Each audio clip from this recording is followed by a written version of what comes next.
Évidemment, quand le couple ne va pas bien, on se sent seul, frustré, inquiet, parfois au bord de la rupture, et presque automatiquement une idée apparaît, il faut que ça change maintenant. Alors on veut redevenir heureux rapidement, retrouver la complicité, réparer des années en quelques semaines, mais ce désir sincère crée souvent l'effet inverse. Le changement demandé est trop grand, donc irréalisable, on s'épuise, on se décourage, le partenaire ne suit pas la cadence de l'un des deux qui veut bouger le couple rapidement, il se demande ce qui se passe, il ne se reconnaît plus. Et je vais t'expliquer là, vraiment, pourquoi viser trop haut bloque le couple, pourquoi le cerveau refuse des changements qui sont énormes, massifs, comment utiliser la logique des micro-objectifs et comment monter la barre juste un peu plus haut qu'elle n'est actuellement dans ta relation conjugale.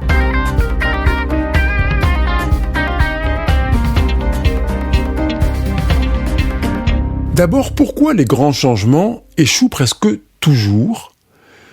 Non pas parce que c'est un manque de volonté ou d'énergie ou autre, c'est que le système nerveux aime la sécurité. Il n'aime pas la transformation brutale. On n'aime pas les changements déjà. Mais quand ils sont en plus énormes, même quand on n'est pas bien dans sa relation, on n'aime pas les changements. La plupart du temps, en plus, notre ego nous envoie le signal que s'il y a un problème, la cause est extérieure. Parce qu'on a aussi appris depuis l'enfance que quand il y a une joie, quelque chose de génial, la cause est extérieure. Donc on a la croyance très forte que ce sont les éléments extérieurs, notre environnement qui participent à notre bien-être, et c'est aussi notre environnement qui participe à notre malheur. S'il n'y avait pas eu d'accident, ou s'il ne m'avait pas parlé comme ça, j'aurais été heureux. Quand j'ai vu qu'un tel a manifesté telle ou telle chose drôle ou a fait telle blague à tel autre, j'ai trouvé ça très drôle. Donc les événements extérieurs participent à ma joie comme à mon malheur. Donc le système nerveux, avec l'ego, cherche à valider ses croyances, en plus d'avoir horreur du changement. Deuxième chose, c'est qu'un changement qui est trop grand active un phénomène de défense. Si je veux changer beaucoup de choses dans mon couple, mon partenaire va me dire « Oh là là, qu'est-ce qui se passe ? Qu'est-ce qui t'arrive ? Où tu vas là ?»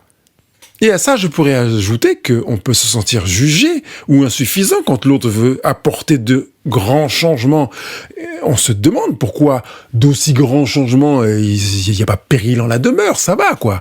C'est vrai que tu me dis que tu te sens pas très très bien dans la relation, mais pas au point de vouloir faire remuer ciel et terre ou tout chambouler ou tout transformer.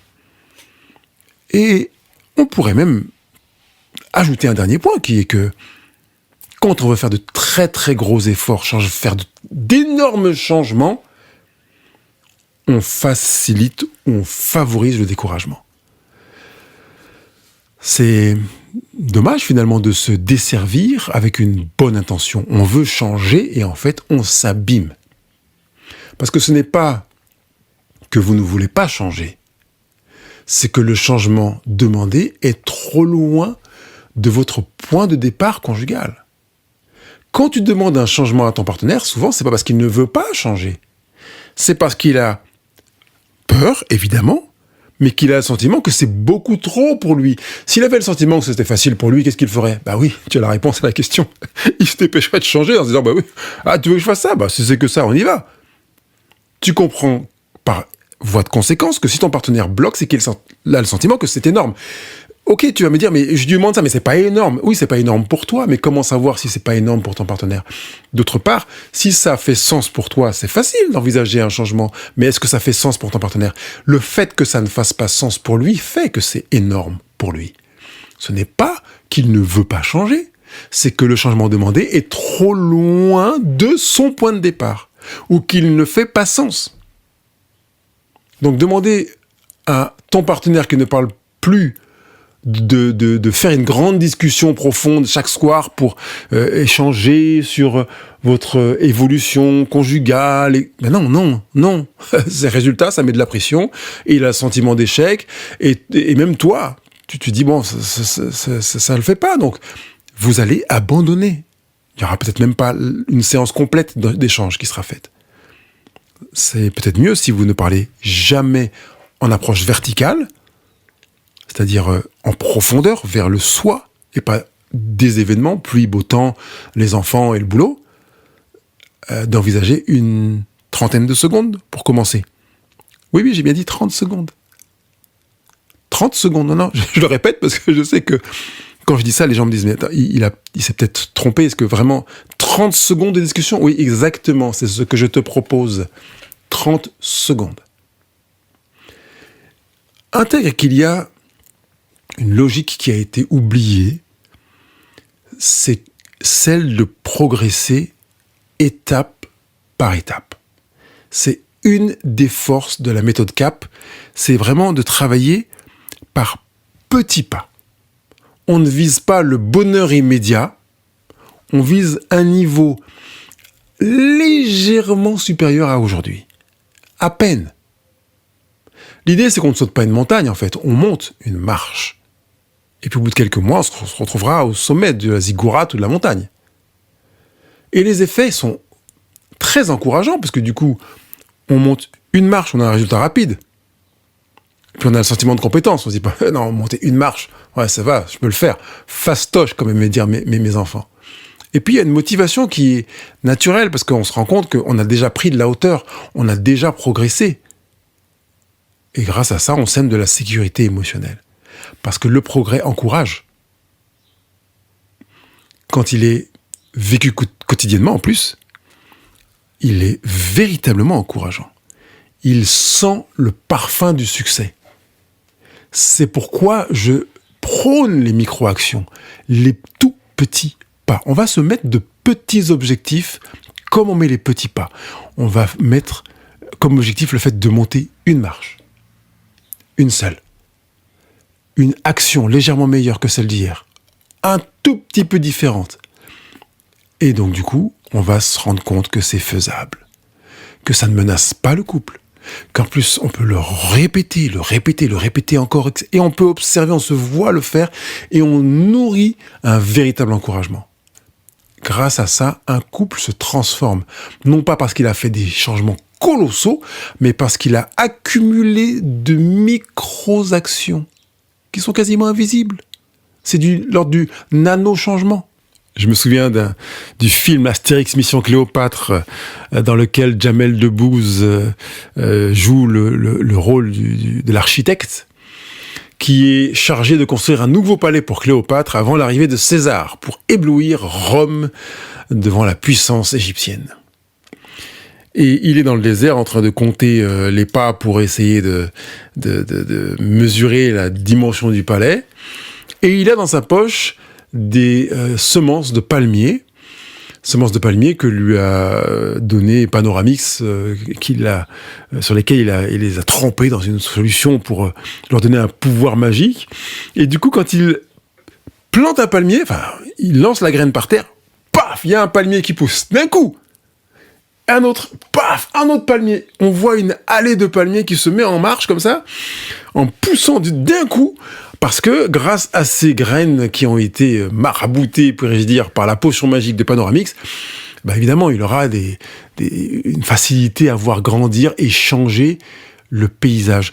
Nous avons parfois ce rêve d'avoir ces graines magiques qui font qu'on sème et d'un coup, le jour même, paf, c'est énorme, ça pousse, c'est gigantesque, on a envie d'applaudir, et c'est génial au cinéma, mais ça ne marche qu'au cinéma, que dans la fiction, dans la vraie vie, ça marche pas comme ça. Ne compte pas sur ces graines-là. Même si tu rencontres Jamel Debbouze, ne lui demande pas, ou Panoramix, c'est sûr que tu ne rencontreras jamais. Mais c'est mort. On envisage les choses petit pas par petit pas, en s'appuyant sur la puissance du pouvoir de la nature. Moi, je suis impressionné de voir, quand je me promène sur un trottoir, qu'un brin d'herbe qui est issu d'une micro-graine est capable, par endroits, de fendre le bitume. Va, toi, avec ton doigt, avec ton ongle, gratte le bitume. C'est pas possible. Tu n'y arriveras pas. Ah non, tu peux dire, oui, je vais prendre un couteau et une fourchette pour essayer de... Parce que c'est beaucoup plus dur qu'un brin d'herbe, on est d'accord. Vas-y, allez, frappe. Tu n'y arriveras pas. Le brin d'herbe y arrive. Tu comprends que la puissance du petit pas, tout petit, encore un tout petit, est beaucoup plus fécond, porteur que de vouloir faire de gros efforts et de venir avec le marteau-piqueur. Ça dépend du projet. On peut venir avec le bulldozer. Mais on ne reconnaîtra plus le couple. En général, on vient avec le bulldozer pour raser et faire autre chose. Et si on veut regarder cette perspective consistant à vouloir respecter la vitesse de la nature de votre relation conjugale, on pourrait, sur différents domaines relationnels, se dire comment l'appliquer. Alors, par exemple, dans le domaine de la communication, jusqu'à maintenant, vous ne parliez que de logistique. T'es allé chercher les enfants ? Ouais. J'ai pris rendez-vous pour la voiture, pour la révision. Ok. Voilà, on est sur la logistique technique, fonctionnelle. Tu comprends qu'on va pas pouvoir prendre 1 heure pour parler de notre couple. Ce sera impossible. Ton partenaire va péter un câble, et peut-être même toi aussi. Comment mettre la barre légèrement plus haut pour créer du lien et commencer à parler en vertical ?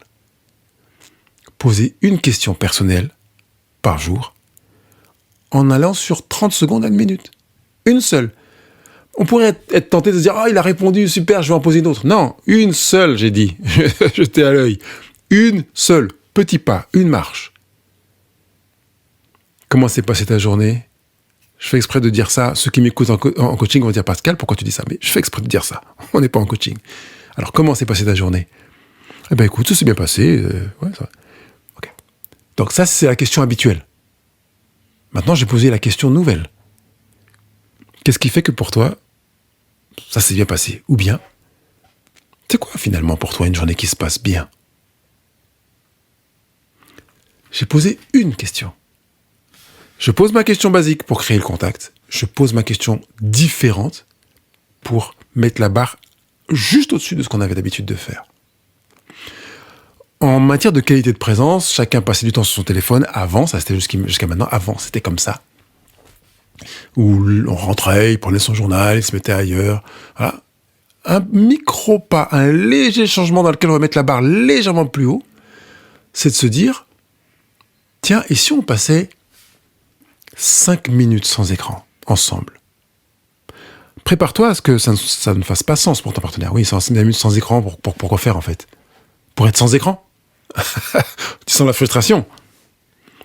Donc peut-être qu'au lieu de proposer 5 minutes sans écran seulement, c'est est-ce que tu veux bien passer 5 minutes dans mes bras ? Et là, ça fait sens. Et si on a l'impression qu'il y a l'écran qui va venir, est-ce que tu veux bien passer 5 minutes dans mes bras sans écran ? Et là, on a commencé à mettre la barre un peu plus haut. Prépare-toi à ce que certains te disent « Ah non, c'est quand même trop haut. » Alors on va la mettre un peu plus bas. 1 minute. 30 secondes. Peut-être qu'on va garder l'écran et qu'on va être dans les bras l'un de l'autre. Et on est en train de se reconnecter, chacun avec notre écran dans les bras l'un de l'autre. C'est à nous de voir à quel niveau la barre peut être un tout petit peu plus haute que jusqu'à maintenant. Quand il y avait des conflits, par exemple, vous étiez dans le silence où c'était l'explosion. Quelle pourrait être l'action qui mette la barre un tout petit peu plus haut ? Se dire, tiens, je vois que c'est vraiment chaud, je préfère qu'on en reparle plus tard. Est-ce que tu es d'accord ? Moyen de mettre la barre un peu plus haut. Ou je vois que tu préfères garder le silence. Est-ce que tu es d'accord qu'on en parle un peu plus tard ? Demain, ce soir. Voilà, on va mettre un moment. On va du coup officiellement suspendre le conflit. On est en train de le faire de manière officielle. C'est pas en douce, il y en a un qui est parti, l'autre qui se trouve tout seul. Non, c'est officiellement. On reprendra plus tard. Et ça, c'est une manière de passer vraiment à l'action. Si par exemple vous ne vous touchiez pas, il n'y avait plus de connexion physique, eh bien tu peux faire un micro-changement en posant ta main sur ton partenaire 10 secondes. Il est possible que si tu n'as pas pris l'habitude de faire ça, tu aies le sentiment que ta main chauffe. J'ai déjà entendu ça plusieurs fois. C'était plutôt le fait de prendre la main de son partenaire pendant qu'on se promène, mais il est possible que tu aies une main chauffe et que tu te sens mal à l'aise avec ça, d'accord ? Tu sais que ce n'est pas un problème de main.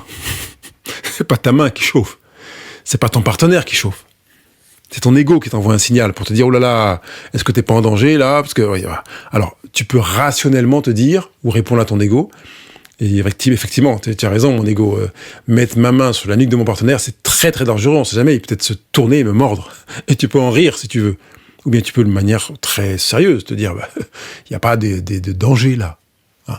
Donc, j'ai la main qui brûle, et j'ai la main qui brûle. Voilà, ma main va pas fondre, elle va pas tomber, elle va pas faner, elle brûle, j'accepte. Voilà, je ne sais pas combien d'exemples j'ai donné, mais voilà quelques exemples qui peuvent permettre d'illustrer le fait de mettre la barre un point plus haut. 1% plus haut. Je te demande pas 5 marches, non, une marche, 1 degré plus haut, juste un point plus haut. Et là, ça change déjà quelque chose chez toi et chez ton partenaire. Et je trouve très intéressant de se rendre compte que ça change quelque chose. Ça change réellement quelque chose. Donc, on peut se dire, tiens, finalement, je n'ai pas changé grand-chose. On s'en fiche. L'idée n'est pas de changer grand-chose, mais de changer quelque chose. Parce que c'est quand on veut changer grand-chose qu'on abîme la relation. Quand on veut changer quelque chose, on construit la relation. C'est pourquoi je dis que ces petits pas changent tout. Ils réparent la confiance, ils diminuent la peur, ils recréent de la sécurité émotionnelle. Ils changent la perception du partenaire, notre perception sur notre partenaire. On passe de ça ne marche jamais à on avance, on a avancé. On est dans l'encouragement, dans le réencouragement. Vouloir être heureux, c'est sain, évidemment. Mais vouloir y arriver trop vite, c'est destructeur. L'impatience est souvent une forme de désespoir qui se déguise. Donc, fais preuve de patience et inscris-toi dans une persévérance, régularité, haute fréquence. Quand je dis haute fréquence, attention que ce soit pas trop pour le partenaire. Ça peut être, je demande déjà 1 fois par jour. Si vous n'avez pas parlé de vous verticalement pendant des années, 1 fois par jour, c'est déjà énorme. De parler pendant 30 secondes. De répondre à une question. Et ton partenaire te fera remarquer que c'est beaucoup. Et c'est beaucoup, ne lui dis rien. Tu entends, tu trouves que c'est trop pour toi, tu m'entends te poser trop de questions, ouais, c'est beaucoup trop. Ok, tu fais 3 fois par semaine. Lundi, mercredi, vendredi. Note les jours où tu le fais pour te souvenir de le faire. Et puis avant toute action, tu peux te demander qu'est-ce qu'on fait aujourd'hui en fait. Quel serait mon 1% de plus seulement? Je vais monter ma barre, allez, de 1 à 5% seulement. Et puis, est-ce que c'est faisable dès maintenant, le changement que je vais apporter? Et là, ce sont des outils concrets qui te montrent comment monter la barre pour qu'elle soit à peine plus haute. 5%. Allez, 1 à 5%. Si c'est oui, alors l'objectif est correct. Si la réponse est non, c'est que tu as mis la barre trop haut. Je te rappelle que le bonheur vient rarement de grands tournants, en fait. Les couples solides ne changent pas d'un coup, ils changent presque de manière invisible, ce sont de micro-actions. Tu ne reconstruis pas ton couple en devenant quelqu'un d'autre. Tu le reconstruis en faisant un peu mieux, régulièrement, et de plus en plus régulièrement. Parce que le bonheur conjugal, c'est pas un saut. C'est une succession de petits pas qui sont réussis, qui sont encourageants, qui sont, on va dire, couronnés de succès, et qui font un bien fou